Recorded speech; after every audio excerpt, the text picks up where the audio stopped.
Le 29 janvier 2026, la ministre burundaise de la Défense, Marie-Chantal Nijimbere, a clôturé une série de visites auprès de la Force de défense nationale du Burundi à Muyinga, incluant l'état-major général et les commandants des 4 divisions de l'armée. Ces descentes visaient l'évaluation et le renforcement des missions confiées aux forces. La ministre a salué l'engagement des militaires dans la sécurisation nationale et les missions internationales, rappelé le soutien opérationnel et financier du gouvernement et insisté sur le respect de l'éthique, de la déontologie et du professionnalisme militaire.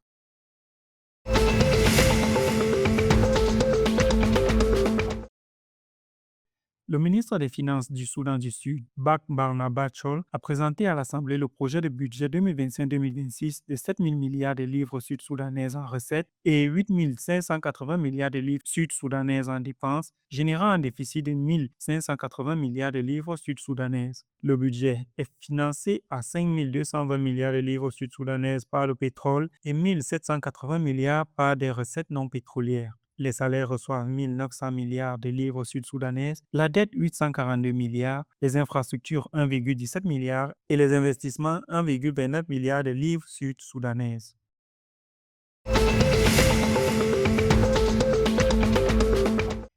Le gouvernement tanzanien a présenté le 3 février 2026 son budget prévoyant 61,9 milliards de shillings pour 2026-2027, en hausse de 5,4 milliards par rapport à 2025-2026. Les recettes sont estimées à 46,69 milliards, dont 36,9 milliards d'impôts, 9,24 milliards d'autres recettes et 563,1 milliards de subventions. Les priorités incluent le paiement des salaires, le service de la dette, les projets phares et les services sociaux. À moyen terme, le gouvernement prévoit 204,87 milliards de shillings sur 3 ans avec une croissance projetée de 6,3% pour 2026.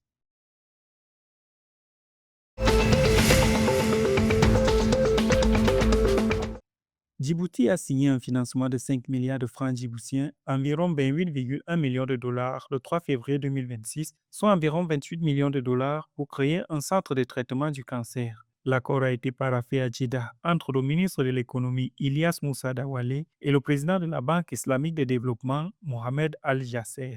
Le projet, adossé à l'hôpital Al-Shifa, vise à développer les infrastructures de diagnostic et de prise en charge oncologique, réduire les évacuations sanitaires à l'étranger et renforcer la souveraineté sanitaire nationale.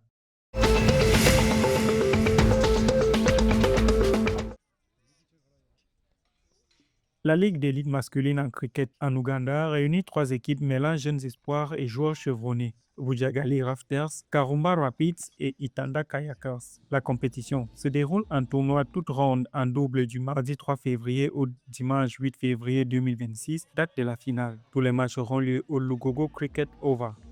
L'objectif est d'offrir aux jeunes joueurs une exposition de haut niveau, une existence en cricket de club afin d'accélérer leur progression.